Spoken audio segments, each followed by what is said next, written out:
AI가 정말 중요하다고 이야기를 하고 있고, 모든 분야에서 AI가 이제 침투하지 않은 영역이 없는데, 과연 이 AI가 계속적으로 발전하고 진전되기 위해서 뭐가 좀 달라져야 될까, 뭐가 좋아져야 될까 생각을 해봤는데, 결과적으로는 AI를 통해서 돈 버는 사람들, 돈 버는 기업들이 많아져야 이 AI가 존속될 수 있다라고 좀 생각을 했습니다. 지금은 옛날에 닷컴 그와 마찬가지로 지금은 AI에 관련 열풍이구나. 그 닷컴 버블 이후에 경제가 참 어려워지고 사람들이 살기 어렵다고 그런 시대를 좀 겪긴 했지만, 그 상황에서 돈을 또 크게 번 케이스들이 많거든요. 그래서 AI로 돈 버는 사람 누군데? 라고 했을 때 정말 소수의 케이스밖에 없지 않느냐, 이제 이런 의견들이 좀 나오고 있는 거죠. 돈을 번다라는 개념이 저는 이제 두 가지로 정의를 할 수가 있을 것 같아요. 첫 번째는 이제 매출을 높여주는 게 하나가 있을 것 같고요, AI를 이용해서. 두 번째는 비용을 낮추는 것, 또 하나는 굉장히 좀 중요한 포인트 같습니다. 이게 AI가 산업적인 걸로 이제 도움이 돼야지 지속적으로 성장할 수 있다, 이렇게 좀 보고 있습니다.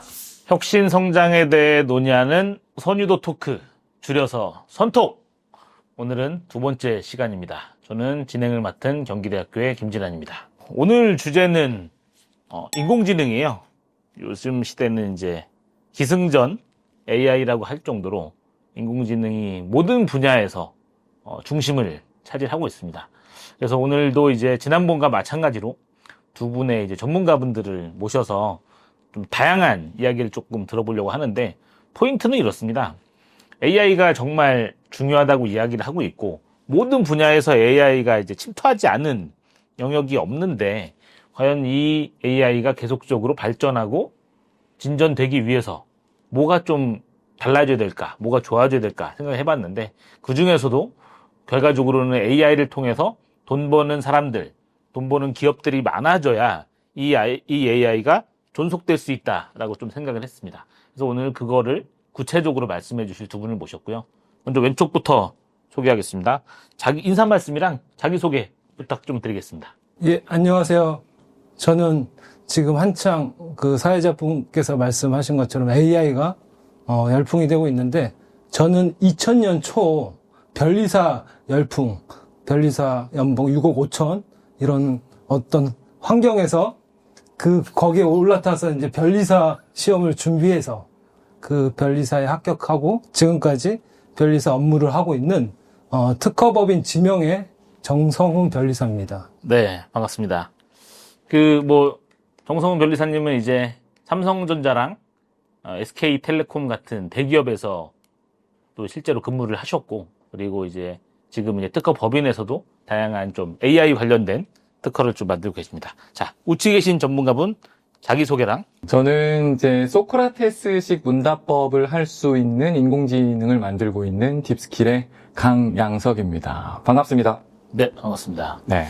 강양석 대표님은 이제 지금 AI 관련된 교육 업체 대표로 계신데, 그 전에는 또 이제 컨설팅 회사도 다니셨고, 네. 그 다음에 되게 유명한 기업의 C레벨로도 이제 근무를 하셨는데, 그것도 간단하게 좀 말씀해 주시면 좋을 것 같아요. 커리어를 시작을 한 것은 이제 글로벌 전략 컨설팅 회사에서 10년 정도 전략 컨설팅 업무를 진행을 했고요. 그 이후에는 이제 코스닥 상장사 회사 IT 기업에서 한 5년 정도 전략 담당 임원과 운영 담당 임원. 그 중에 회사는 이제 인공지능 회사도 있었습니다. 근데 지금은 제가 이제 워낙 교육 사업에 조금, 개인적으로 조금 선호가 있어서 인공지능 기술을 어떻게 해서 교육 혁신을 일굴까? 거기에 조금 관심이 많습니다. 네. 그러면 지금 일단 실제로 AI를 통해서 돈을 버시는 분이기 때문에, 네. 거기에 대해서 이제 굉장히 실질적인 경험을 말씀을 잘 해주실 수가 있을 것 같아요. 네. 제 경험 안에서 최대한 말씀드리겠지만, 네. 연봉은 말씀드릴 수 없습니다. 네. 알겠습니다. 네. 그건 나중에 따로 말씀을 해주시면 알겠습니다. 뭘 얻어먹을지 한번 고민을 해보도록 하겠습니다. 감사합니다. 네. 그래서 이제 처음에 말씀드린 것처럼 지금 이제 AI 시대예요. 어제 제가 잠깐 사적인 이야기를 좀 하자면, 어제 이제 웨스틴 조선 호텔에서 조선일보가 주최한 미래교육 컨퍼런스라는 데를 제가 다녀왔습니다. 근데 가보니까 교육부 과장님이랑 과학기술부 과장님이 오셔가지고 설명을 해주시는데, 교육도 초, 중, 고, 대까지 전부 다 이제 AI를 집어넣어서 교과과정에 넣어서 우리 아이들이 어렸을 때부터 AI를 일상생활에서 접할 수 있게 하겠다라고 이야기를 하는 거예요. 그래서 심지어 학제 과정 같은 경우에는 뭐 대학교는 학사랑 석사를 되게 몇 년 안에 졸업시키겠다. 인재를 배출하겠다. 이런 거를 되게 많이 말씀하셔서 과기부에서 그렇게 얘기하면은 이해가 되겠는데 이제 교육부에서도 이제 그렇게 얘기를 하는구나 라는 걸 느끼면서 정말로 기승전 좀 AI 시대가 아닌가라는 생각이 좀 들었습니다.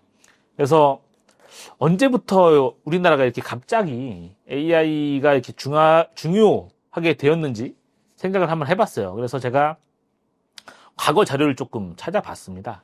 그래서 제일 유명한 게 일본의 이제 소프트뱅크 손정희 회장님의 어떤 사례가 좀 생각이 났어요. 이분이 예전에 김대중 대통령 시절에 한국을 방문을 해서 김대중 대통령이 물어봤죠. 한국이 발전하려면 뭐 해야 됩니까? 어떻게 조언하시겠어요? 했더니 손정희 회장이 그때 얘기한 게 브로드밴드. 초고속 인터넷을 많이 깔아놓으면 그 기반을 바탕으로 해서 많은 인터넷 기업이 생겨날 것이다 라고 이야기를 했고, 실제로 이제 그 무렵에 뭐 지금 이제 카카오가 되면 뭐 다음, 네이버 이런 기업들이 많이 좀 생겨났다고 좀 생각이 되고요. 그 다음에 이제 문재인 대통령 시절에 또 이제 손정희 회장이 한국을 방문했습니다. 그때 이제 문재인 대통령이 또 물어봤죠. 지금 이 시점에서 한국에서 필요한 건 뭐야? 라고 좀 이렇게 물어봤더니 AI라고 얘기했어요. 근데 사실은 그때 제 생각으로는 그렇게 그게 엄청난 임팩을 처음에 있었다고 생각이 들진 않아요. 중요하다고 했지만, 뭐, so what? 해서 그 당시에는 이제 빅데이터를 분석하는 어떤 기술적인 측면에서의 AI가 많이 좀 강조가 돼서, 뭐 파이썬 같은 걸로 데이터를 어떻게 분석할 거냐. 그래서 파이썬 교육 같은 거는 좀 많았던 것 같아요. 근데 이제 그게 엄청나게 대세로까지는 인지가 되진 않았던 것 같은데, 제 생각에는 일반 국민들 관점에서 AI가 좀 대세가 된 두 가지 계기가 좀 있었던 것 같습니다. 그래서 첫 번째는 알파고와 이세돌의 바둑 게임이었죠. 그래서 그 당시만 해도 이세돌 구단이 알파고한테 진다라는 것, 컴퓨터 프로그램한테 진다라는 거는 상상이 안 된다고 했었어요. 그럼에도 불구하고 한 번 빼고 다 지면서 그게 엄청난 사실은 충격이었고, 그 다음에 더 큰 충격을 받았던 게 사실은 챗GPT의 등장이었다고 생각이 듭니다. 그래서 누구나 일상적으로 우리가 뭐 네이버, 구글 이런 검색 엔진을 쓰는데 챗GPT가 등장을 하면서 아예 이제 사용자 경험의 수준이 다른 경험을 하다 보니까 사람이 이제 일상이 된 거죠. 이렇게 놀라운 검색 결과를 나의 업무에, 공부에 쓸 수가 있다. 그래서 일단 그런 것들이 이제 많은 이제 AI가 대중화되고 대세가 되고 일상화되는 좀 계기가 되었던 것 같아요. 뭐 그 외에도 생각을 해보면 뭐 예전에 기가진이 해서 스피커에다가 이제 뭔가 질문했을 때, 요청을 했을 때 답변이 오는 그런 것들이 좀 있었던 것 같아요. 그래서 이제 두 분도 이제 AI 쪽에 뭐 종사를 하시고 또 전문가시니까 AI가 왜 이렇게 떴을까? 이런 거에 대한 나름의 또 생각이나 의견이나 경험이 좀 있으실 것 같아요. 정성 변리사님은 뭐 AI 같은 게 좀 대세다. 어떤 계기로 조금 많이 느끼십니까? 저 같은 경우는 뭐 우선 AI 관련된 기업이나 기술이나 이런 것들은 이 뭐 언론이나 이런 걸 통해서 뭐 많은 사람들이 알고 있긴 하지만 주식, 뭐 코인, 뭐 이런 거 관련해서 사람들이 AI 관련된 주식, 코인 이런 거에 많은 투자를 하고 돈을 또 거기에 많이 넣고 있잖아요. 이런 걸 보면서 지금은 옛날에 어떤 닷컴 그거와 마찬가지로 지금은 AI에 관련된 어떤 열풍이구나.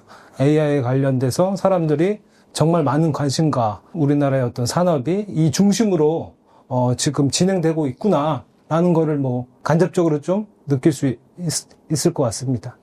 그러면 지금 뭐 변리사님은 뭐 국장이든 미장이든 코인이든 뭐 이렇게 본인이 살짝 담그고 있다 이런 게 뭐 지금은 오픈 가능하거나 아니면 들었다거나 이런 것들이 있나요? 말씀드릴 수 있습니다. 네. 우선 저도 경험은 있긴 하지만 별로 어떤 이익이나 이런 건 얻지 못하고 많이 좀 잃은 케이스긴 하지만 그래도 저도 그 오픈 AI가 발행하는 그 월드코인이라고 있습니다. 그 예전에 거기에 약간 투자를 좀 하긴 했었는데 네. 뭐 결과는 좋지 않았습니다. 재미는 보지 못했다. 네네. 왜냐면 지금도 이제 말씀드릴 수 있는 게 뭐 지금은 잘 보진 않긴 하지만 그게 한창 엄청 많이 올랐다가 네. 지금은 거의 네. 뭐 바닥 이렇게 기고 있는 수준이에요. 그러면 이제 그런 상황에서 제가 조금 걱정되는 게, 야, 이게 또 닷컴 버블처럼 AI 버블이 또 발생하는 거 아닌지. 네. 그래서 저는 이제 오늘 이 자리에서 뭐 AI로 돈 버는 뭐 이런 부분에 대해서 구체적으로 좀 얘기를 나눌 거긴 하지만 네. 저는 약간 관점을 좀 달리해서 조금 그 말씀을 좀 드리고 싶을 수 있는 게, 그 닷컴 버블 이후에 뭐 경제가 참 어려워지고 사람들이 살기 어렵다고 그런 시대를 좀 겪긴 했지만 그 상황에서 돈을 또 크게 번 케이스들이 많거든요. 네. 그래서 AI가 발전해서 돈을 벌 수 있는 뭐 그런 상황도 있을 수 있지만, 이렇게 되면 안 되긴 하겠지만 AI 버블이 만약에 발생했다, 닷컴처럼, 그때 우리는 어떻게 그러면 돈을 또 벌 수 있는 기회를 포착할 것인지, 뭐 이런 관점에서 좀 제가 이 특허 관련된 이런 분야를 좀 소개하면서 좀 얘기를 좀 전해드리고 싶습니다. 네. 네. 뒤에 계속 많이 얘기를 나눌 거니까 네네. 그때 좀 더 구체적으로 예. 말씀을 주시면 좋을 것 같고요. 강현석 대표님도 이제 아까 모두에 말씀을 드렸지만 지금 AI를 직접 비즈니스에 적용을 해서 돈을 좀 버시는 분이긴 한데, 본인 비즈니스도 그렇고 또 이제 개인적으로 경험하시거나 뭐 듣거나 뭐 체험하시거나 이런 것들 좀 있을 텐데, 어떻게 지금 시대가 대한민국이 AI의 지금 시대다라고 얘기할 수가 있는지 본인 한번 의견 한번 피력해 주시면 좋겠습니다. 나라 전체가 AI 중심이다라는 거는 뭐 사실 제가 대변할 필요는 없을 것 같고요. 방금 이제 변리사님 잘 말씀해 주신 것처럼 이제 자본시장이 너무 크게 반응을 하고 있고, 예, 그리고 1인 1 인공지능이라는 담론이 작년까지만 해도 캐치프레이즈였는데, 사실 요즘 웬만한 대기업에서 1인 1 인공지능을 구비하지 않은 회사가 없습니다. 그러니까 예를 들면 옛날에 이제 워드, 파워포인트, 엑셀을 기본 신입사원이 일할 수 있는 환경으로 얘기했다면, 이제는 이제 챗GPT와 같은 계정을 하나씩 주는 거가 이제 디폴트가 되었기 때문에, 이런 현상들을 봤을 때 이제 인공지능이 얼마나 대세냐, 이거는 뭐 저희가 더 이상 논할 필요가 없다. 다만 이제 개인적으로 인공지능이 얼마나 파워풀하고 무서운 것인가를 이제 제가 이제 사업적으로 느끼는 것은, 저희는 이제 교육회사다 보니까 기존의 교육씬에서 발현하지 못했던 어떤 현상들이 인공지능에 의해서 발현되고, 그것이 교육 수요자로 하여금 대량으로 발생할 때, 예, 그것이 이제 이 교육을 오랫동안 관심 있는 사람으로 보면 되게 신기하죠. 예, 그래서 그건 개인적으로는 굉장히 많이, 어떤 엔드 유저의 사용감을 직접 제가 목도할 때 이때 굉장히 많이 실감합니다. 근데 이제 저희가 이제 녹화 전에도 잠깐 이야기를 나눴지만, 원래 조금씩 계속해서 새로운 키워드는 등장을 하잖아요. 예를 들어서 예전에는 뭐 블록체인이 있었고 메타버스도 있었고, 근데 그런 것들은, 그런 단어들도 한때는 이제 어떤 우리나라의 담론이나 이런 거를 평정을 했었다가 싹 가라앉았단 말이죠, 지금은. 근데 AI 같은 경우에는 처음에는 제 생각으로는 그렇게까지 많이 뜨지를 못했다가 오히려 이제 지금 더 엄청나게 좀 뜨고 있단 말이죠. 그게 이제 저는 이제 챗GPT나로 얘기하는 뭐 생성형 AI 때문이 아닌가, 이렇게 일단 생각을 하고는 있어요. 근데 좀 어떻게 보세요? 갑자기 어쨌든 계속해서 이 쏠림 현상이라고 해야 되나? 약간 지금은 막 투자도 그렇고 정부 지원 사업도 AI 같은 단어가 들어가지 않으면 아예 이제 선종도 안 되고 투자도 안 된다라고 해서 약간 좀 과도한 쏠림 현상까지 이야기가 되고 있거든요. 좀 어떻게 좀 보시나요? 근데 AI가 어떤 특정 산업에 나타난 툴이라기보다는, 기술 요소라기보다는 이제 기본적으로 지능이잖아요. 네. 이제 지능이라는 행위를 하지 않는 산업은 없거든요. 단순히 교육뿐만 아니라 국방, 의료, 모든 산업에서. 근데 이제 AI는 기술이라기보다는 하나의 이제 기본 담론과 관련된 것이고, 지능이라는 것을 기계가 했다라는 차원이니까, 어떤 메타버스나 또는 NFT와 같은 이제 특정 수요층을 기반으로 한 특정 서비스하고는 그 성격이 매우 다르다. 네, 그래서 지금의 이 들끓음이 저는 이제 오버슈팅이라고 전혀 보지는 않고, 네, 그만큼 정확하게 그 중요성만큼 반응하고 있는 거 아닌가, 그런 생각을 합니다. 물론 이제 뭐 산업이 발생하다 보면 많은 소동은 있겠지만, 뭐 그거 가지고 대세로 우리가 감이 과열됐다 이렇게 평가하기에는 인공지능 자체가 파워풀한 건 맞는 것 같습니다. 대표님 말씀은 AI가 현재 기준으로 해서 명확한 대한민국의 이제 대세 또 글로벌 네. 대세다라고 네, 좀 네, 말씀 좀 네, 주신 것 네, 같고 네. 그럼에도 불구하고 이제 일각에서는 혹은 뭐 AI가 과연 계속해서 지금과 같은 인기 혹은 열풍을 유지할 수 있겠느냐라는 좀 질문 같은 것도 있는 것 같아요. 아까 변리사님이 닷컴 열풍, 네. 닷컴 거품이죠. 거품. 네. 닷컴 거품 이런 걸 말씀을 해주시면서 이게 과연 그대로 갈 거냐. 그래서 요새 AI 버블 붕괴 이런 단어들이 좀 나오고 있어서 이제 영화 이제 빅쇼트 아마 다들 보셨을 것 같아요. 빅쇼트의 마이클 버리가 이제 AI 버블이다라고 이제 얘기를 하면서 이제 주가가 폭락할 거다라고 좀 이야기를 하는데 이제 뭐 주가라는 게 사실은 뭐 왔다 갔다 하기 때문에 어떤 하루를 보고 며칠을 보고 올랐다 내렸다라고 얘기하는 건 사실은 좀 어불성설이 있긴 해요.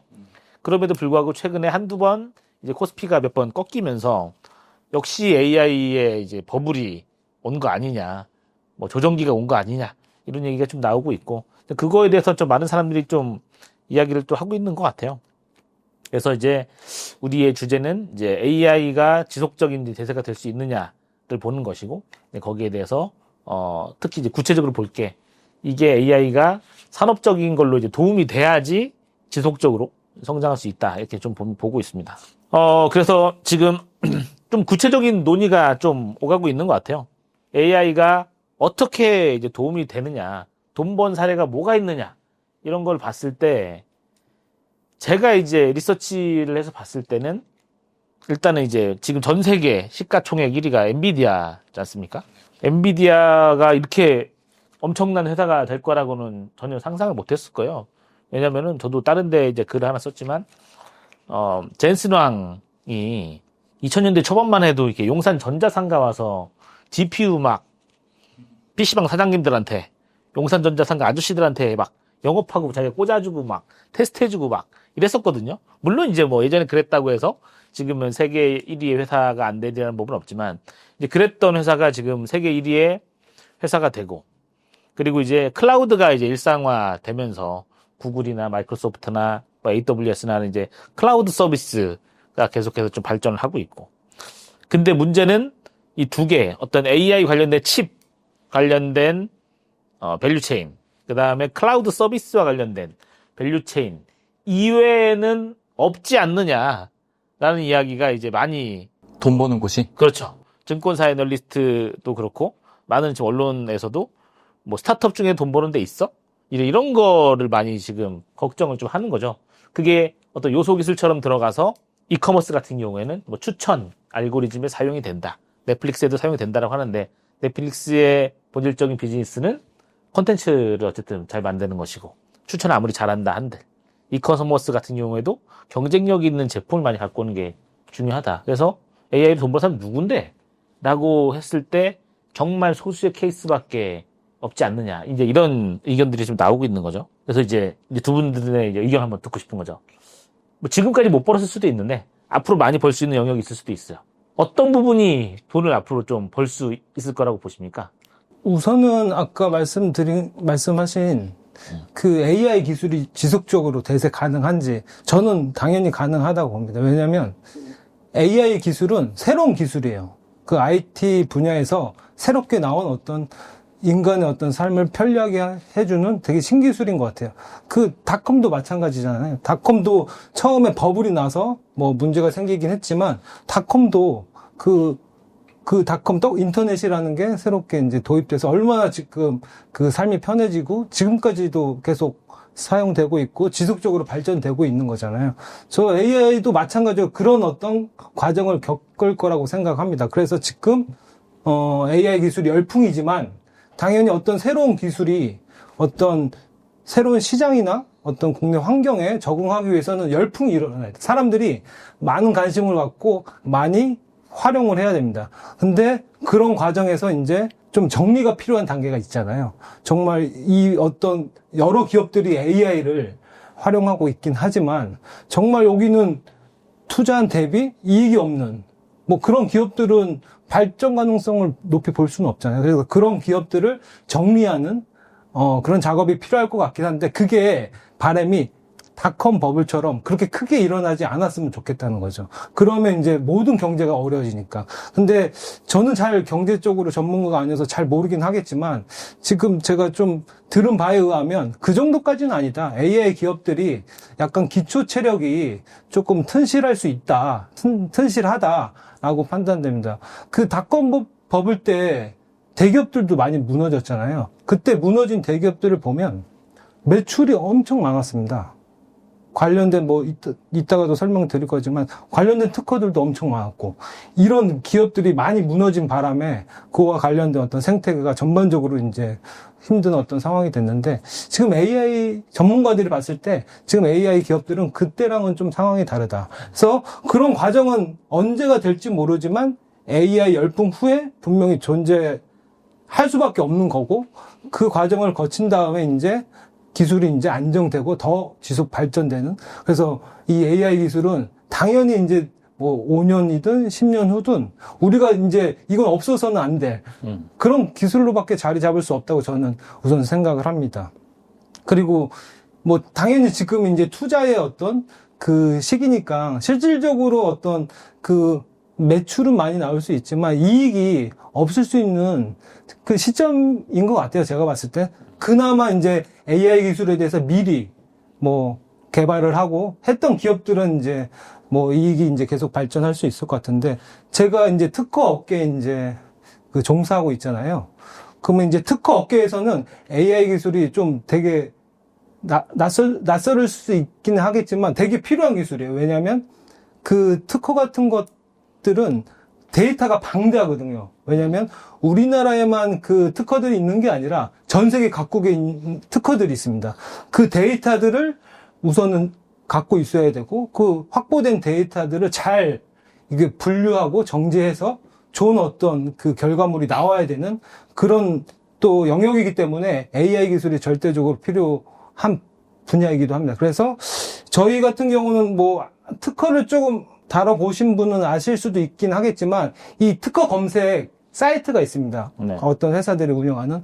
근데 저희는 이제 돈이 없으니까 보통 무료인 그 키프리스라는 어떤 네. 그런 검색 그 서비스를 많이 이용하는데 그거는 이제 한계가 있어요. 데이터 우리가 원하는 어떤 결과물을 얻기에는 한계가 있어요. 일반인들이 그 원하는 수준의 그 데이터를 얻기에는 괜찮아요. 근데 저희 같이 이제 좀 전문적으로 하는 사람들이 뭔가 결과물을 얻기에는 좀 그 한정된 어떤 자원밖에 없어서 그래서 그 키프리스 말고도 저희 이제 특허업계에서는 유료 서비스, 유료 특허 검색 서비스가 몇 개 있습니다.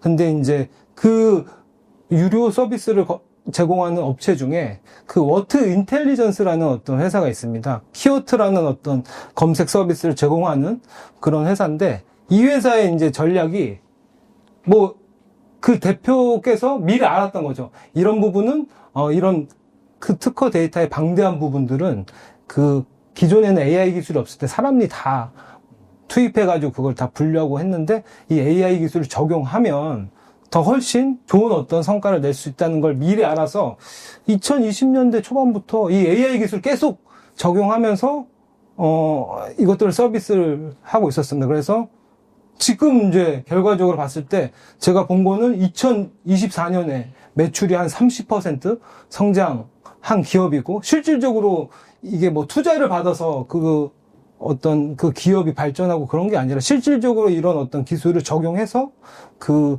특허 검색 서비스에 이용하는 유료 어떤 비용도 받고 거기에 축적된 많은 데이터를 판매하고 또 그러면서 실질적으로 이익을 지금 많이 얻고 있는 기업이 그 특허계는 있습니다. 그래서 그런 기업이 우선 특허계는 존재한다.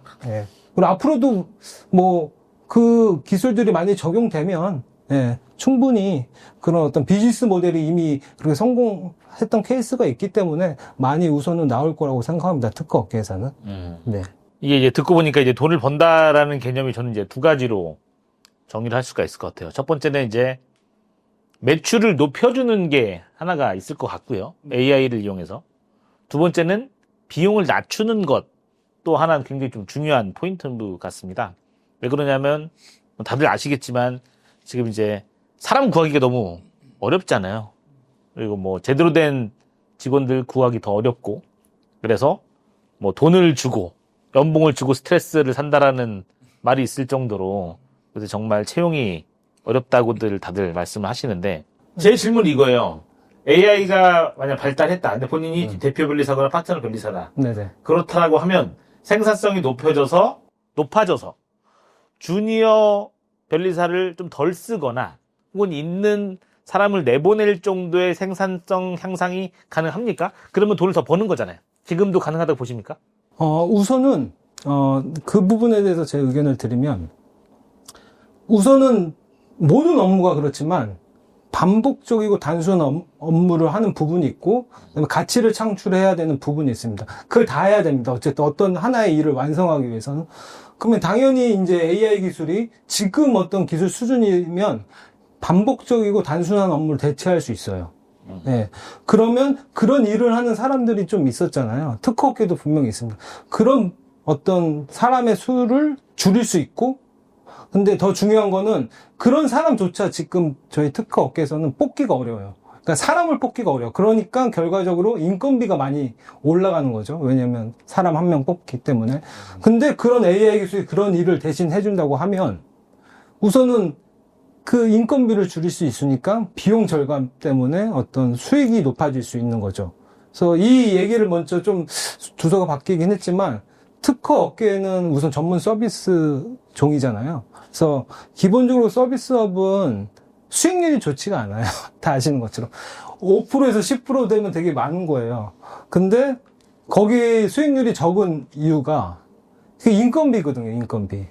그래서 그 인건비를 만약에 줄일 수 있다면, 그리고 지금 사람을 뽑을 수 있는 그런 환경도 어려운데, 그거를 AI 기술이 대신 해줄 수 있다고 하면, 그러면 제가 예전에 경영했던 입장에서는, 그러면 이제 수익률을 올릴 수 있는 어떤 길이 좀 열리는 거죠. 그래서 저는 지금도 사람들한테 얘기하지만, 너무 AI 기술 좀 빨리 좀 발전돼서 빨리 좀 쓰고 싶다.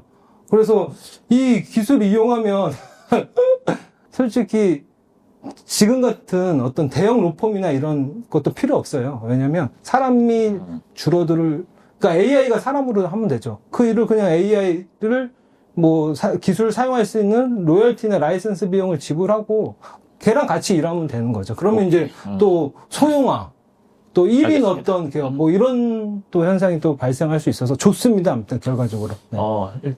대표 변리사를 했던 입장에서 어쨌든 직원을 줄일 수 있다라는 아주 되게 현실적인 얘기잖아요, 그죠? 직원을 줄인다. 그거보다는 이 사람이 없는데 어쨌든 사람 뽑기가 쉽지 않은데 그거를 대신할 수 있다. 네. 알겠습니다. 그리고 이거 하나만 더 얘기 드릴게요. 여기서 왜냐면 오해가 생길 수 있어. 사람이 필요 없는 게 아니라 네. 어쨌든 지금 모든 사람들이 걱정하는 거는 AI 기술 썼지만 얘가 거짓말을 많이 한다. 검증이 항상 필요하잖아요. 그 역할로 가자는 거죠. 그리고 그 사람이 그 검증 플러스 이 대신했던 일 말고 새로운 일들이 또 있는 거잖아요. 그 영역을 창출하는데 우리는 조금 리소스를 많이 투입하자. 알겠습니다. 네. 좋은 말씀 우선 감사하고요. 대체 그러니까 직원이 필요 없다. 이제 전혀. 아니 저도 직원이라.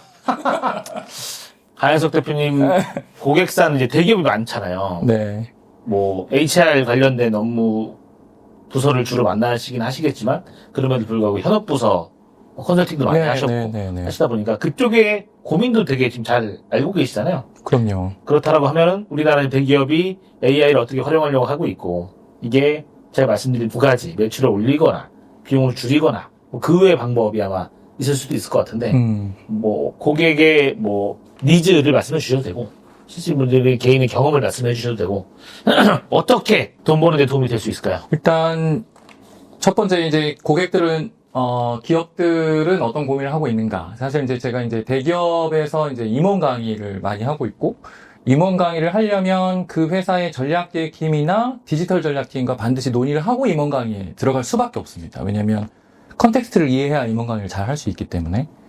그러면 이제 제가 이제 공통적으로 듣는 몇 가지 키워드가 있는데 그 첫 번째를 좀 소개시켜 드리면 이제 첫 번째는 제로 UI라는 단어입니다. 제로 UI. 그러니까 UI는 유저 인터페이스.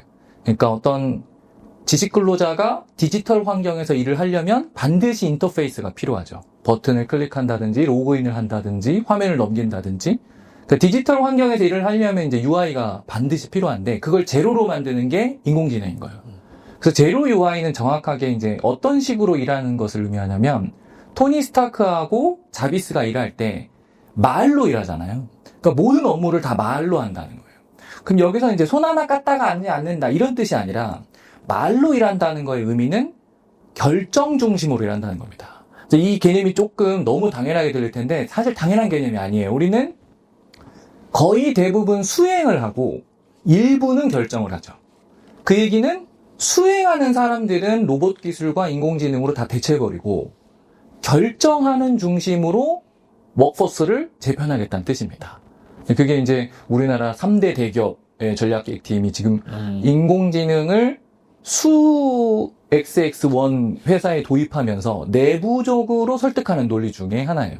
그러니까 인공지능이 도입된다는 거는 고도의 의사결정자 중심으로 회사 조직을 움직인다. 이건 코스트 리덕션과 밀접한 관련이 있죠.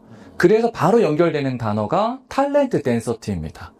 탤런트는 똑똑한 사람을 의미하고요. 덴서티는 밀도를 높인다는 거예요. 그러면 있는 사람을 똑똑한 사람 중심으로 재교육한다는 게 아니라 똑똑한 사람 중심으로만 뽑고 똑똑한 사람 중심으로만 회사를 운영하겠다. 그러니까 기본적으로 헤드카운트를 급격하게 줄이겠다라는 취지입니다. 그래서 당연히 이제 매출도 늘리고 코스트 리덕션도 하는 거를 양방으로 하고 있지만 혹시 이제 기업체에서는 어떤 노력이 눈에 보이냐? 이거는 코스트 리덕션은 매우 가열차게 진행하는 것으로 보입니다. 아무래도 정말 대기업도 이제 계속해서 매출 높이는 것도 중요하지만 당장 정말 인건비 이슈가 너무 커지고 있으니까 코스트 리덕션 쪽에 좀 주안점을 두고 있다 이런 말씀이잖아요.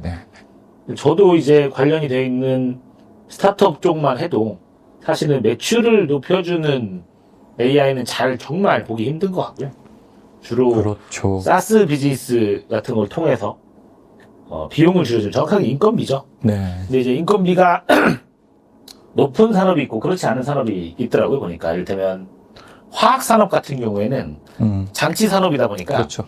인건비가 차지하는 비중이 굉장히 낮아요. 그걸 줄여봐야 이제 큰 효용이 없는데 반면 서비스 기업, IT 서비스 기업 같은 경우에는 인건비가 차지하는 비중이 높다 보니까 그 사람들을 AI를 이용해서 줄인다라고 하면은 영업이익률이 확 올라가는 그렇죠. 그런 효과들이 좀 있는 것 같아요. 방금 변호사님 말씀하신 현상. 그래서 뭐 AI 관련된 이제 뭐 스타트업 중에서도 저도 어디가 돈을 벌고 있을까를 좀 보니까 리튼 같은 경우에는 이제 AI 채팅, 캐릭터 채팅이라는 걸로 돈을 번다는데 리튼이 돈을 벌었다라는 얘기가 나와서 조선일보 이제 기사 나오겠죠.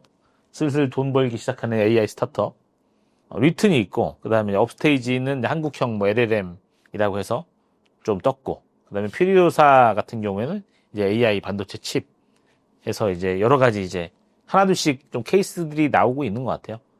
그래서 스타트업도 어쨌든 이렇게 좀 돈을 좀 벌고 있는데 결과적으로는 이런 것 같아요. 그러면 AI가 이제 논의가 계속적으로 지금 일어나고 있죠. 이미 저희가 계속 얘기한 것처럼.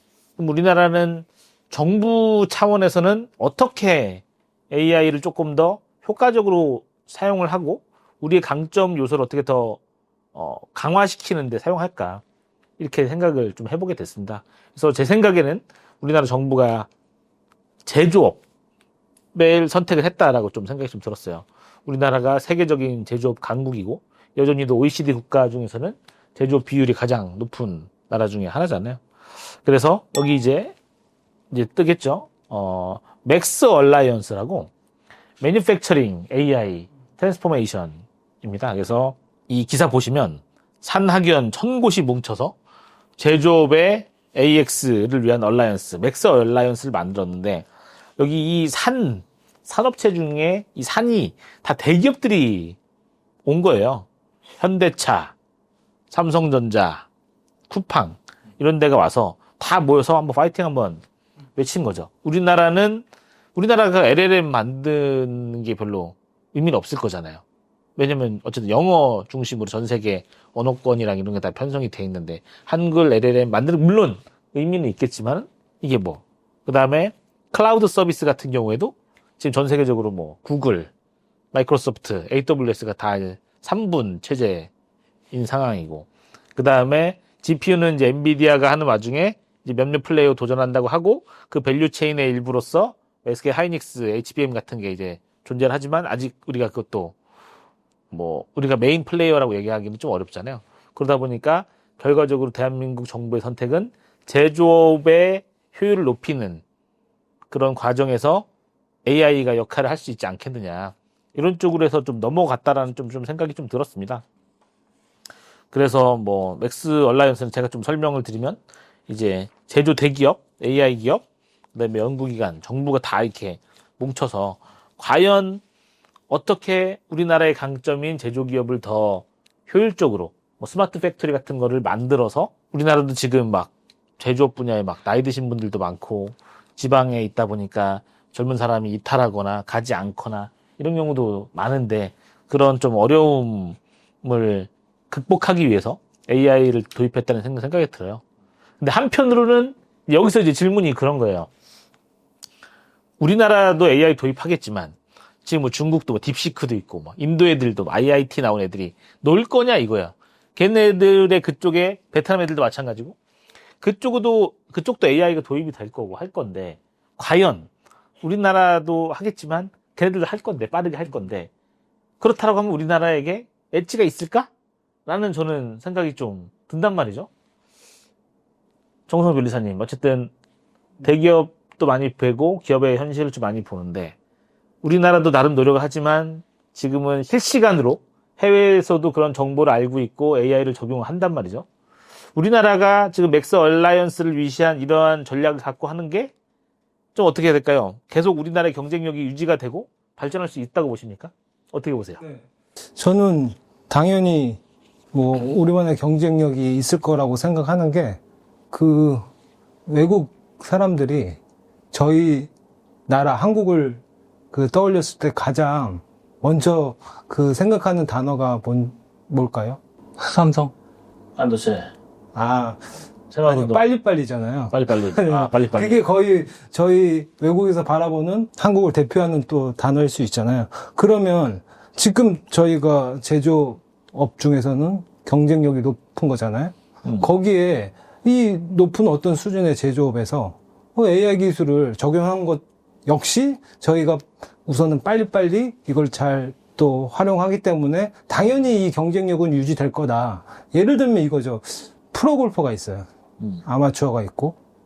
근데 새로운 어떤 도구로서 그 아주 좋은 어떤 채 또는 아주 좋은 골프공이 새로 도입됐다고 보세요.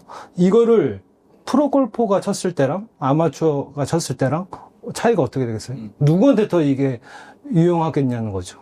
마찬가지인 것 같아요. 어차피 제조업은 한국이 지금 세계 최고 수준인데, 이 세계 최고 수준의 어떤 그런 거 갖고 있는 상황에서 새로운 기술을 접목시키는 거는 더 그 제조업의 수준이 높은 그 국가한테 더 도움이 많이 될 거다. 당연히 뭐 일본, 중국, 뭐 인도, 여기도 뭐 어떤 수준이 있긴 하지만 그거보단 저희가 더 높잖아요. 그런 관점에서 봤을 때는 당연히 우리 경쟁력을 높일 수 있다. 네, 저는 그렇게 좀 생각하고 있습니다. AI 기술도 한국식으로 빨리빨리 도입을 하고 예. 빨리빨리 사람들한테 전파시키기 때문에 네. 우리가 조금 더 이점을 가질 수 있다. 이런 말씀 상당히 저는 매우 설득력 있게. 네, 기술 수용도가 매우 높은 어. 민족이기 때문에, 나라이기 때문에 그런 것 같습니다. 또 얼려도도 그렇고. 네네네. 뭐 강현석 대표님도 뭐 추가하실 말씀이 좀 있으신가, 이거 관련해서?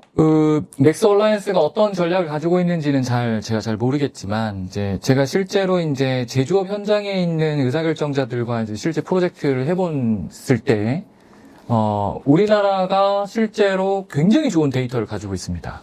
우리가 일반적으로 AI는 좋은 데이터가 있어야 된다라고 생각을 하는데, 그래서 이제 우리가 오해하면 안 되는 게, 실제로 이제 매뉴팩처링을 담당하는 시스템들에 담겨있는 데이터는 굉장히 불비합니다. 불비하다는 것은 인공지능이 온전한 추론을 할 수 있는 상태로 쌓여있지 않아요. 비어있거나 정체를 모르거나 이렇게 돼 있습니다. 요거는 굉장히 많은 대기업과 이제 프로젝트를 실제 해본 제 직접 경험담입니다. 아마 이제 웬만한 데이터 과학자들은 다 인정을 하실 텐데, 그러면 이제 우리나라가 가지고 있는 인공지능은 데이터가 중요한데 데이터가 쓸모없다. 그럼 여기서 우리나라가 가지고 있는 장점은 오히려 그 시스템에 쌓여있는 데이터가 아니라 그 현장에 있던 엔지니어의 암묵지입니다. 우리 일반적으로 이제 인공지능이라고 하면 데이터가 좋아야 된다라고 하는데 그 데이터를 어떤 비정형한 상태로라도 디지털 시스템에 담겨있는 데이터로 한정하는 편향이 좀 있죠. 이거는 이제 제가 봤을 때는 국가적인 편향이에요. 근데 이제 문제는 뭐냐면 지금 제2차 베이비 부머 세대들이 약 5년 안에 다 퇴직해요. 그러니까 HR적으로 그럴 수밖에 없어요. 근데 제2차 베이비 부머 세대들이 국가 산업 쪽으로 가지고 있는 의미는 제1차 베이비 부머 세대들과 함께 0에서 1을 만든 마지막 세대예요. 0에서 1을 만들었다는 것은 우리가 이제 기술 소용도가 높기도 그렇지만 모든 맨땅에 헤딩을 하면서 엄청난 암묵지가 쌓여있다는 겁니다. 뭐 이거는 이제 책임질 수 없는 말이긴 하지만 현장 엔지니어들의 암묵지는 실제 그 회사의 디지털 시스템에 10%도 안 담겨 있습니다. 쉽게 이야기하면 어떤 고급 의사결정은 그렇게 했을 때 나오는 데이터만 중요한 게 아니라 이게 이렇게 변하면 어떻게 되는 거지?를 설명할 수 있을 때 고급 의사결정이 나오는 것인데 지금 MES 시스템에 담겨있는 거의 대부분의 데이터는 이미 어떤 의사결정을 한 결과만 담겨있죠. 그리고 이 일을 너무 잘하기 때문에 굉장히 편향된 상태로 쌓여 있습니다. 그러니까 그 데이터를 아무리 좋은 오픈 AI 할아버지가 와서 해도 그거는 엉망인 결과가 나올 수밖에 없는 거예요. 그래서 이제 우리나라가 제조업에 중요한 AI 거점을 가지고 있다는 총론에는 동의하지만 그것이 우리가 가지고 있는 데이터를 기반으로 학습해서 나왔다라는 말은 반은 맞고 반은 틀린 말이다. 그래서 현장 엔지니어의 암묵지를 노하우죠. 쉽게 이야기하면 노하우를 어떻게 인공지능에 학습시킬 거냐는 것은 5년짜리 모래시계가 돌아가는 국가적 과제다. 거기에 대한 정책적인 관심이 매우 필요하다. 현장적으로 이거에 대한 그 니즈는 전 100% 확신합니다. 우리나라가 좋은 데이터를 보유하고 있지만 어쨌든 암묵지도 조금 더 이제 드러낼 쪽으로 AI가 좀 개발되고 있다 이런 말씀이고요.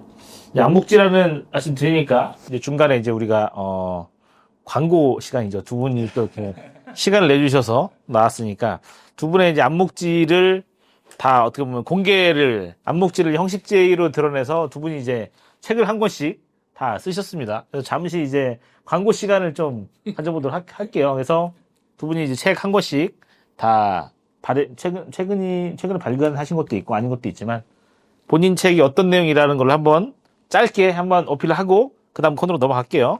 예, 안녕하세요. 저희가 특허 법인을 경영한 그 파트너들과 함께 어떤 공익적 차원에서 이 소상공인과 스타트업을 위한 지식재산권을 발간한 책을 편찬했습니다. 요 책 내용은 저희가 같이 일한 파트너들이 대기업에서 일한 그 경험들이 많기 때문에 이 경험들을 우리만 갖고 있기엔 좀 아깝다.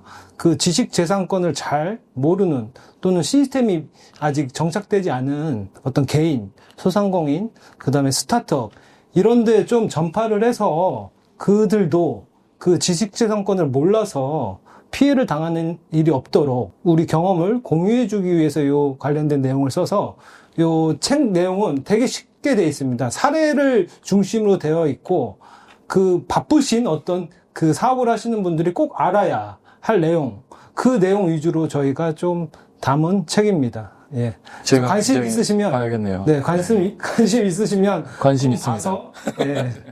구매 부탁드리겠습니다. 네. 자, 이번에는 이제 강양석 대표님이 뉴로 심볼릭 AI라는 책을 내셨는데 한번 우리 구독자 여러분에게 소개 한번 부탁드리겠습니다. 네, 짧게 설명드리겠습니다. 좀 도발적인 책인데요. 사실 우리나라에서만 조금 잘 알려지지 않은 개념이지, 해외에서는 굉장히 유명한 개념입니다. 핵심적으로 이야기하면, AWS는 이 키워드를, 자신의 인공지능 전략의 최상위, 키워드로 삼고 있고요. 최근에 발표한 AWS의 여러 가지 기술 컨퍼런스에서도 아주 중요한 LLM과 양대 산맥을 이룰 정도로 중요한 개념으로 다뤄지고 있습니다. 핵심은 이거예요. 그러니까 우리가 어떤 지식을 다루어서 어떤 판단을 하는 것을 지능이라 부를 때 그것을 인공적으로 구현했다는 거잖아요.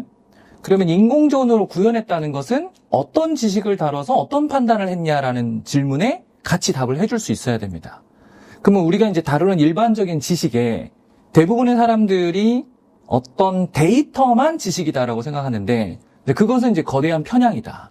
왜냐하면 우리가 영어를 배울 때 두 가지 방법으로 배우죠. 첫 번째 방법이 미국에서 태어나서 영어를 자연스럽게 배울 수도 있고 아니면 한국 사람들은 미국 사람과 한 번도 얘기해보지 않았지만 문법책을 공부하면서 영어를 배울 수도 있죠. 자, 여기서의 차이는 체득과 체험을 통해서 영어를 배울 것이냐 아니면 어떤 규칙을 통해서 영어를 빨리 정수를 배울 것이냐 이 두 방법은 섞일 수는 있지만 구분하면 구분할 수 있다는 겁니다. 그래서 우리가 인공지능의 어떠한 그 다룸에 있어서 빅데이터 중심의 인공지능이 능사라는 것은 거대한 착각입니다. 이렇게 이야기하면 아마 우리나라 인공지능 전문가의 80%가 대경실색할 수 있죠. 근데 그들은 알아요. 그들은 학부 때 배웠거든요. 그래서 어떻게 하면 이미 합의된 담론과 어떻게 하면 이것을 해야 돼라고 하는 사회적 합의와 같은 규칙들을 데이터와 동등한 조건으로 다루어서 인공지능을 훨씬 더 효과적으로 쓸까? 이건 사실 인공지능과 관련된 담론이라기보다는 기본적인 문헌정보학적 성격을 가지고 있습니다. 인간은 결국은 학습을 통해 성장을 하기도 하지만 규칙을 통해서 성장을 하기도 하기 때문에 이 규칙과 학습의 양대축을 모두 다루는 인공지능이 진짜 인공지능이다라는 내용의 책입니다. 참 좋은 말씀이지만, 네. 참 좋은 말씀이지만, 상당히 이해하기가 쉽지 않은. 이렇게 해야 더 건데, 잘 팔리지 않을까요? 네. 아니, 저도 이제 강현석 대표님이 뉴로 심볼릭 AI라는 책을 내신 거 보고, 이게 본인이 만들어낸 새로운 단어인가? 라는 생각을 처음에는 했었어요. 그래서 찾아보니까 이 세계적인 글로벌 시장조사 기업이죠. 가트너가 이제 매년 뭐 하이프 사이클 이런 거 발표하잖아요. 그래서 AI 관련된 하이프 사이클 발표한 거에 그 안에 있더라고요. 뉴로 심볼릭이. 그래서 사실 제가 이제 몰랐던 거죠. 뭐 양자 AI, 소버린 AI, 뭐 생성 AI 다양한 뭐 그런 것들이 있는데 그래서 뉴로 심볼릭 AI가 가트너의 미래 어떤 시장 예측, 미래 예측을 하는 데 있어서 가트너가 엄청나게 많이 인용이 되잖아요. 그렇습니다. 가트너가 뭐 사용하는 단어들, 뭐 우리나라로 치면 뭐 매년 트렌드 리포트 내는 김난도 교수가 어떤 단어 막 얘기하잖아요. 그해 띠에 맞춰서 무슨 단어 해가지고 뭐 워라벨 이런 단어가 만들어진 거잖아요. 그런 것처럼 글로벌 특히 IT 쪽에서는 가트너의 영향이 사실은 굉장히 큰데 거기에 이제 뉴로 심볼릭 AI라는 단어가 있는 거 보고 그래서 이제 메가 트렌드의 하나의 축을 좀 가져가시는구나라고 좀 생각이 들었습니다. 그래서 지금 좀 더 이제 형이학적으로 현실 문제로 돌아오면 지금 이 어떤 인공지능 그다음 뭐 인간지능의 이제 황금 균형이다라고 해서 현실적으로는 이 기술을 갖고 기업이 당면한 굉장히 어렵고 복잡한 전략 문제를 주로 해결하는데 지금 이 기술을 사용을 하고 계신 거잖아요. 저는 그런데 네. 이제 산업 여러 곳에 쓰이고 있습니다. 이미 쓰이고 계시고. 그럼요. 매우 많이 쓰고 있어요. AWS가 네. 최근에 발표한 컨퍼런스나 실제 사례들을 보면 데이터뿐만이 아니라 규칙을 데이터와 함께 씀으로써 인공지능의 성능을 배가시키는 것은 이미 매우 많이 활용되고 있습니다. 그러면 AWS가 지금 AWS 자체적으로 그렇게 사용하고 있다는 얘기인 거죠? 그렇죠. 그러면은 그거가 실질적으로 뉴로 심볼릭 AI가 사용이 돼서 국내 대기업이나 뭐 중견기업이나 어떤 뭐 성과를 냈다, 돈을 벌었다 이런 것들이 좀 있을까요? 일단 이제 돈을 벌었냐는 얘기보다 잠깐 설명드리면 앞서 말씀드린 대로 인공지능은 기술 요소의 성격상 조미료에 가깝습니다. 그래서 별도의 메뉴가 아니기 때문에 별도의 메뉴를 만들면서 돈을 벌었던 시각으로 인공지능을 보면 이게 too broad, too earn money, make money거든요. 그러니까 너무 브로드하기 때문에 돈을 안 버는 것처럼 보이는 거예요. 그래서 우리가 이제 인공지능이 돈을 버냐라는 담론에 대해서는 조금 기술 요소에 대한 식별이 좀 다시 필요할 것 같다라는 거고요. 이렇게 이제 이야기하는 게 정확할 것 같아요. 뉴로 심볼릭이 아니라 이제 데이터만 때려 넣어서 나오는 인공지능 대비 산업 현장에서 더 높은 수준의 예측력과 설명력과 또는 이런 걸 갖게 되느냐, 이제 그렇다라고 말씀드릴 수 있죠. 그래서 조미료는 조미료한테 맞는 질문이 있기 때문에 네. 그건 매우 그렇다라고 말씀드릴 수 있습니다. 네. 그냥 듣기에는 뭐랄까, 진짜 인간이 갖고 있는 어떤 뭐 육감이랄까? 그런 것과 정말 어떤 데이터 같은 이성적인 요소와 감성적인 요소, 육감적인 식스센스적인 요소, 이런 것들이 다 이제 활용이 되고 있다, 이렇게 좀 더 클리어하게 이야기하면 이제 만약에 자율주행 데이터를 엔진을 성능을 시키는데 사람들이 이미 운전한 데이터를 10억 명 걸 갖다 쓴들 네. 이미 사람들 안에 내재되어 있는 나쁜 운전 습관이 그대로 엔진에 녹아 들어가겠죠. 그때 규칙을 별도로 넣어주는 겁니다. 예를 들면 사람들이 99.999% 이렇게 행동해도 정지선에서는 서는 거야 라는 규칙을 넣어줘야지만이 데이터에 녹아있는 여러 가지 편향과 오염적인 요소가 규칙적인 요소와 균형을 이루겠죠. 네, 그래서 어떤 감성과 이성의 문제라기보다는 학습을 통해서 어떤 문제를 해결하는 것과 규칙을 통해서 어떤 문제를 해결하는 것. 그래서 규칙과 학습의 균형입니다. 이게 좀 신박한 접근인 것 네네네. 같으면서도 약간 잠깐 잘 모르겠는 부분도 좀 있어요. 맞아요. 좀 베이가죠. 네. 그래서 예를 들어서 뭐랄까, 챗GPT나 이런 어떤 생성형 AI에서도 지금 말씀하시는 뉴로 심볼릭 AI의 어떤 요소들을 반영을 하고 있나요? 제가 이야기로는 없습니다. 이제 그게 문제인 거예요. 아하. 네, 왜냐면 데이터를 기반으로 한 이 추론형 AI들은 이제 데이터에 대한 디펜던시가 워낙 강하기 때문에 본질적으로 이제 논증적으로 이야기하면 이제 귀납적 추론에 가깝습니다. 귀납적 추론은 굉장히 파워풀한 과학적인 방법론이지만 귀납적 추론은 반내의 등장 또는 데이터의 오염 또는 데이터의 한계성 이런 걸 굉장히 무기력한 방법론이거든요. 그래서 지금 우리가 데이터 기반의 인공지능들이 가지고 있는 본질적인 문제는 인공지능이 왜 돈을 못 버는 것 같냐하고도 매우 밀접한 관련이 있거든요. 그래서 귀납적 추론은 어떠한 주어진 문제에 대해서 약간의 정도의 차이를 잘 선명하게 보여주는 것 이런 거에 굉장히 강화예요. 그래서 글을 쓰거나 그림을 그리거나 이런 것들은 맞다 틀리다의 문제가 아니라 조금 잘했네, 조금 못했네 정도의 정서적인 반응만 있을 뿐인 거죠. 그러니까 그것이 돈을 버는 데는 별로 기여를 못하는 겁니다. 그래서 뉴로심볼릭적 접근을 사용하지 않는 것들은 사실 B2B CIO들에게 채택되기가 굉장히 좀 큰 한계를 가지고 있죠. B2C에서는 돈을 벌 수 있겠지만 B2C는 돈을 벌 수가 있다. 네. 정말 너무 빠르고 저조차도 따라가기 어려울 정도로 너무 이게 많은 변화가 생기고 있다 보니까 이게 뭐 저희 같은 AI와 관련된 뭐 공부를 하셨든 뭐 사업을 하시든 하는 사람들도 좀 버겁고 너무 빠르게 느껴지는데 일반 사람들은 정말 어떻게 그분들도 나름의 AI 시대에 살 것이고 지금 더 어린 친구들은 정말 AI가 일상화된 사회를 살 것인데 과연 어떻게 이런 AI 메가 트렌드 시대에 살아남을 것인가 정말 중요한 것 같아요. 뭐 한국 사람 특히 이제 트렌드 되게 좋아하잖아요. 한국 사람들 특히 막 트렌드 리포트, 뭐 트렌드가 중요하다, 트렌드에 뒤처지면 죽는다 이런 거를 엄청나게 이제 학습을 받고 좀 사는데 그런 의미에서 AI에 뒤처지면은 이제 포모라고 하죠. Fear of Missing Out. 자기는 그냥 죽는 거예요. 뒤처지고 죽고 이제 막 정말 뒤떨어져서 더 이상 따라올 수가 없게 되고 그런 낙오를 한다라는 그런 걱정이 있는 것 같아요. 제가 이제 영화 중에서 예전에 봤던 영화인데 나 다니엘 블레이크라 그래가지고 간단히 얘기하면 우리나라식으로 얘기하면 키오스크 못 쓰는 노인들과 똑같습니다. 이 사람이 그냥 몸 쓰는 사람이기 때문에 컴퓨터로 뭔가 신청을 해야 되는데 동사무소 신청했는데 연금 같은 거 신청하려고 하는데 사용할 줄을 모르는 거예요. 이렇게 평생 몸만 쓰니까.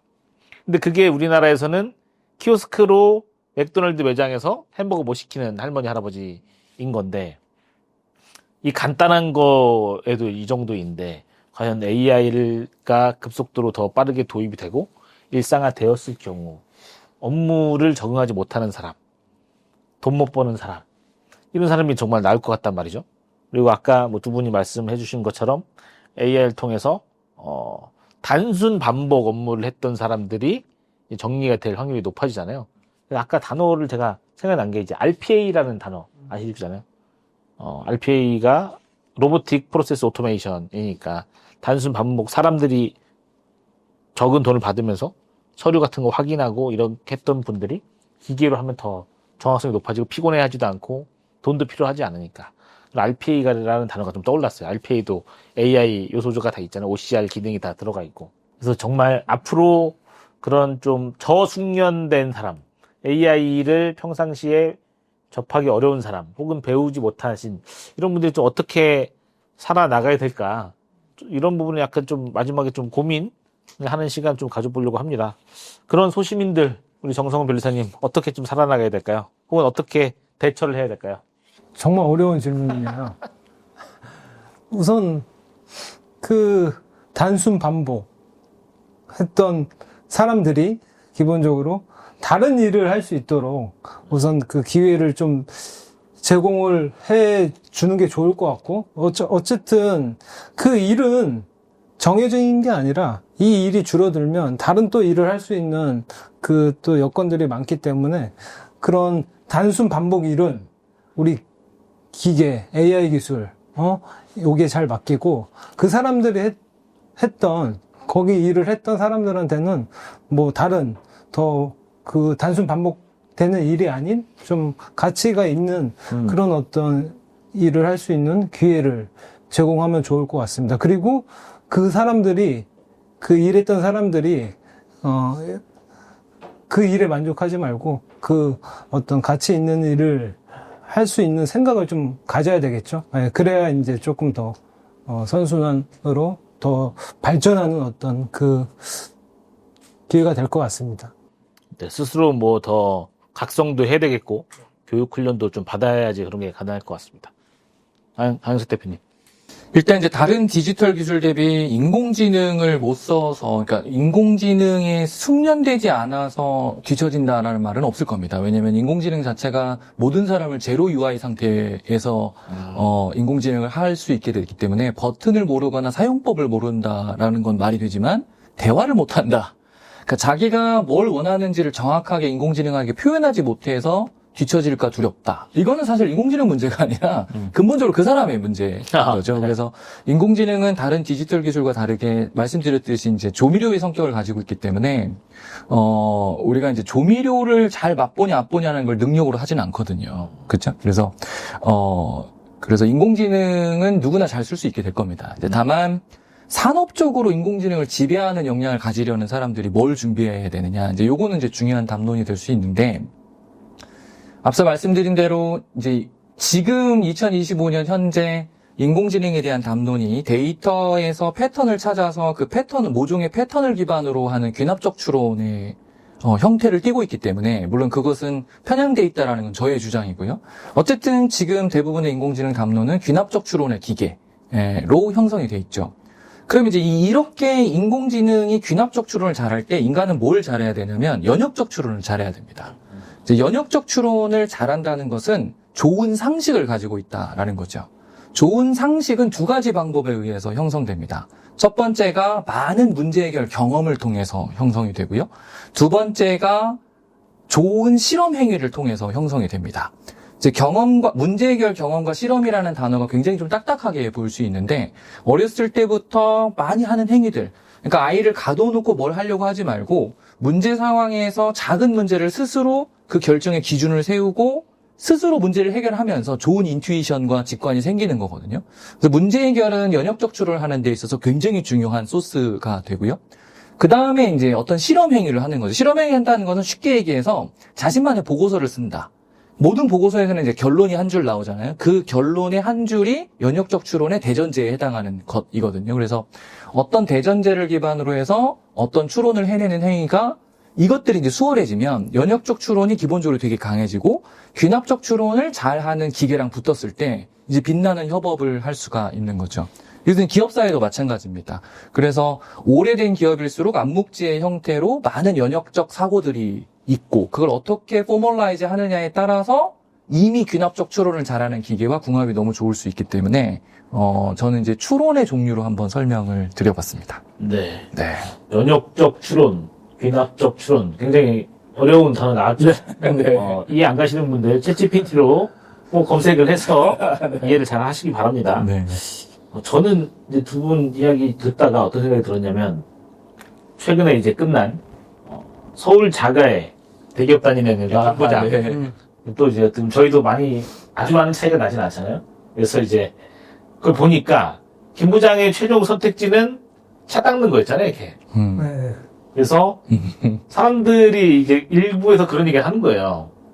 저게 제일 살아남는 방법이다. AI 시대에 김 부장이 굉장히 현명한 선택을 했다. 왜냐면은 그거는 AI에서 대체될 수가 없는 종류의 좀 일이기 때문에. 로봇에 의해 대체되겠죠. 네. 로봇에 의해 대체될 수죠. 실내 세차도 다 매우 제가 아는 기업 중에 네. 무인으로 세차하는 실내도 네, 그래요? 그 이미 상용화됐어요. 비즈니스 모델이 있어요. 그러니까 취소하도록 하겠습니다. 김 부장 AI 얘기는. 기술이 적용될 수 있는 가장 좋은 비즈니스 모델이 사람의 경험이나 노하우가 축적돼서 그렇죠. 부가가치를 많이 내는 그 일에 그 AI 어떤 비즈니스가 좀 더 크게 발전할 것 같아요. 그래서 그런 데이터, 어떤 사람의 경험 데이터, 노하우 데이터들을 많이 확보하려고 할 것이고, 네, 그걸 많이 확보한 어떤 AI 기업이 크게 발전하지 않을까. 네, 그래서 세차 그쪽도 있다. 하셔도 있다. 네네, 오래됐어요. 드라마. 옛날 드라마. 네네. 네. 그렇죠. 근데 없어지진 않겠죠. 그렇습니다. 네, 근데 있긴 있겠죠.